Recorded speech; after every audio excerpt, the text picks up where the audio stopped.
नमस्कार साथियों, कात्यायनी मीडिया में आपका स्वागत है। आज मैं आपको एक ऐसे प्रोड्यूसर की कहानी बताने जा रहा हूं जो अपने ही विचारों का एक अलग ही तरह का प्रोड्यूसर था। वो किसी की परवाह नहीं करता था, वो जो चाहता था वही करता था। लेकिन वो ऐसा नहीं है कि वो फ्लॉप प्रोड्यूसर था, वो सक्सेसफुल रहा। हाँ, स्टार्टिंग में उसको एक दो फिल्मों में थोड़ा झटका लगा, लेकिन ये झटका क्यों लगा और किस लिए लगा और किस तरह से लगा, उसके ऊपर उसने पूरी नॉलेज ली कि मुझे ये लॉस हुआ है। उसके बाद जो उन्होंने फिल्में बनाई, कभी किसी फिल्म में लॉस नहीं हुआ। और एक और खासियत थी उस प्रोड्यूसर की, वो जिस एक्टर को सोच लेता था कि मुझे उसको साइन करना है, वो चाहे कितना भी मना करे लेकिन उसे वो साइन कर ही लेते थे। ऐसा कौन सा प्रोड्यूसर था जिसे एक एक्टर ने ये कहा कि मैं तुम्हारी फिल्म नहीं करूंगा चाहे कुछ भी हो जाए। लेकिन 4-5 घंटे की बातचीत करने से यह हाल हुआ कि उस एक्टर ने एक नहीं बल्कि उस प्रोड्यूसर की 3 फिल्में साइन कर ली। ऐसा कौन सा एक्टर था और वो प्रोड्यूसर कौन था, इसके बारे में मैं आपको बताऊंगा। तो देखते हैं आपका मेरा प्रिय कार्यक्रम खजाना यादों का।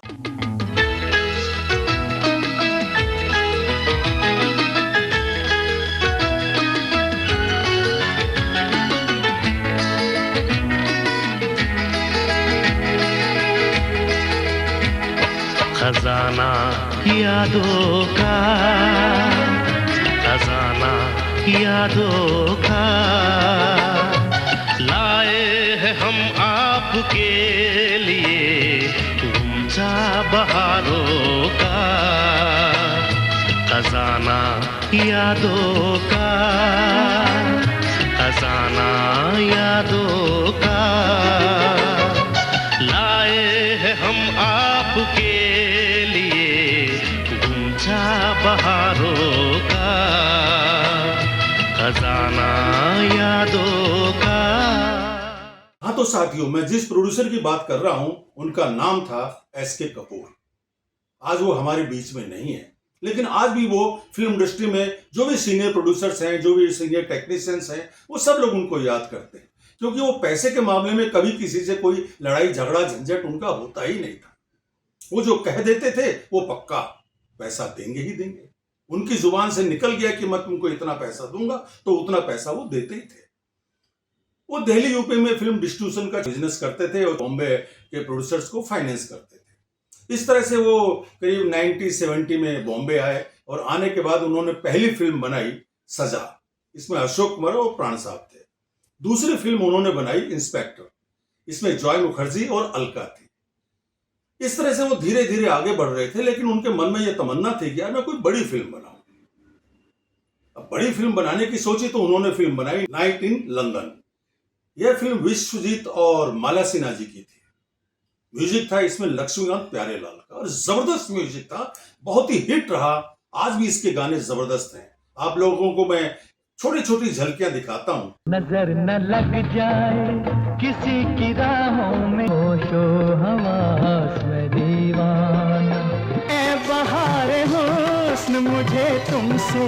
तो कैसे लगे गाने दोस्तों? लेकिन यह फिल्म बुरी तरह से फ्लॉप हुई। एस.के. कपूर साहब को बड़ा झन्नाटा लगा कि यार मैंने पैसा इतना खर्चा किया, लंदन में पूरी फिल्म की शूटिंग की, इसके बावजूद भी ये फिल्म नहीं चली। फिर उन्होंने धीरे धीरे थोड़े टाइम के बाद फिल्म बनाई धर्मा। इसमें नवीन निश्चल, रेखा, प्राण साहब और अजीत। इस तरह से यह फिल्म कंप्लीट हुई और जबरदस्त हिट हुई। 50 सप्ताह ये फिल्म चली, चारों तरफ इस फिल्म का धमाका था।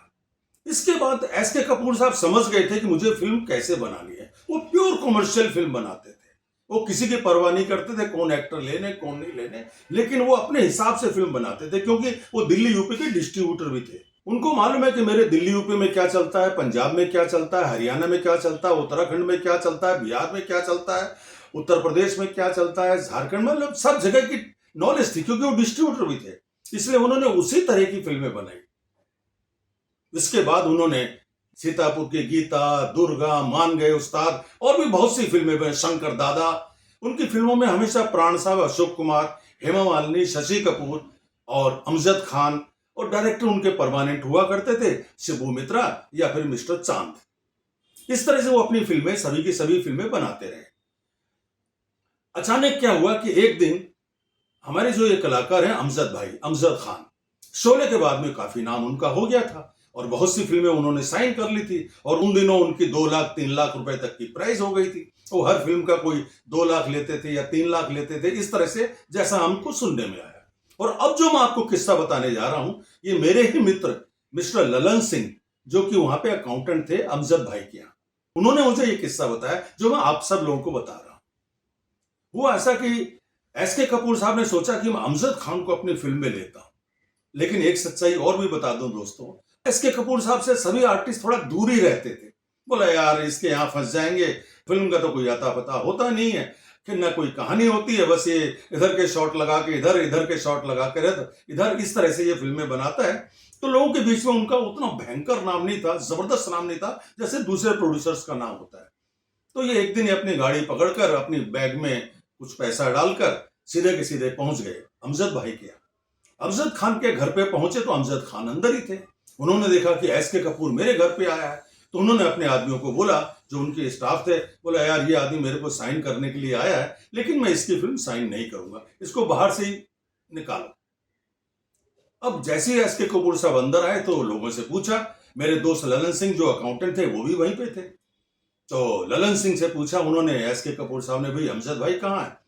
बोले अमजद भाई तो बाहर गए हुए हैं। बोला कब तक आएंगे? बोला पता नहीं। बोले कोई बात नहीं, वो जब भी आते मैं उनका इंतजार करता हूँ। अब लोगों ने तो ये सोचा नहीं था कि ये इंतजार करेगा। अंदर अमजद भाई घर में बैठे हुए थे, वो भी सोच में पड़ गए कि अब मैं क्या करूं। घंटा हो गया, 2 घंटा हो गया, 3 घंटा हो गया, लेकिन अमजद भाई ने प्रण कर लिया था, निश्चित अपने आप को कर लिया था कि मुझे इसकी फिल्म में काम नहीं करना है। सब जब 4-5 घंटे बीत गए तो अमजद भाई देखते हैं कि ये एसके कपूर साहब तो इस तरह से जाने वाले हैं नहीं, तो अब मुझे क्या करना चाहिए। तो उन्होंने ऐसे ही एक बहाना बना के लोगों को बोल दो कि अमजद भाई 5-10 मिनट में आ रहे हैं। तो उन्होंने हम बाहर जाके कपूर साहब को बोला कि कपूर साहब अमजद भाई 5-10 मिनट में आ रहे हैं। बोले बहुत अच्छी बात है, लेकिन कपूर साहब को भी मालूम था कि अमजद भाई अंदर ही बैठे अमजद भाई अंदर ही बैठे हुए। अब होता है क्या कि 10 मिनट के बाद में अमजद भाई अंदर से आते हैं। अरे बोला अमजद भाई आप कब आए? अरे बोला नहीं मैं पीछे का एक दरवाजा वहां से आ गया। बोला अच्छा कोई बात नहीं। बोला देखिए कपूर साहब आप मुझे साइन करने के लिए आए हैं, लेकिन एक सबसे बड़ी परेशानी ये है कि मेरे पास इस वक्त 30-40 फिल्में हैं और मैं आपकी फिल्म कर नहीं पाऊंगा। बोला कोई बात नहीं, जब आपके पास डेट हो तब दे देना।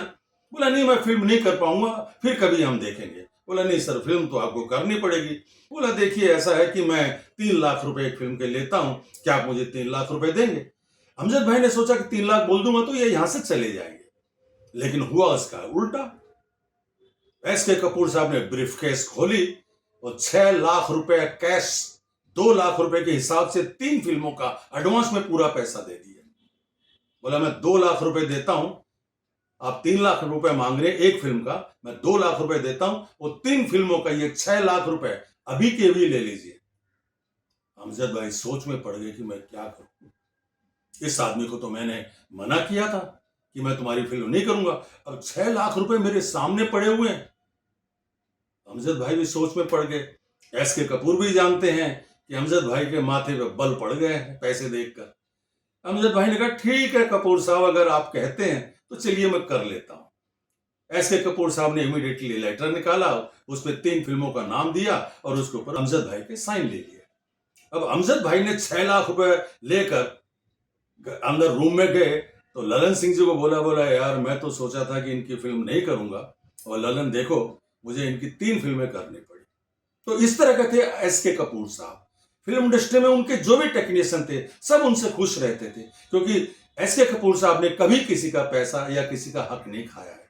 वो हमेशा जिनको जो पैसा बोलते थे, हाँ, लेकिन अपने पैसे के दम पर वो आर्टिस्ट को अपनी बात मनवा लेते थे, किसी को धोखा नहीं देते थे।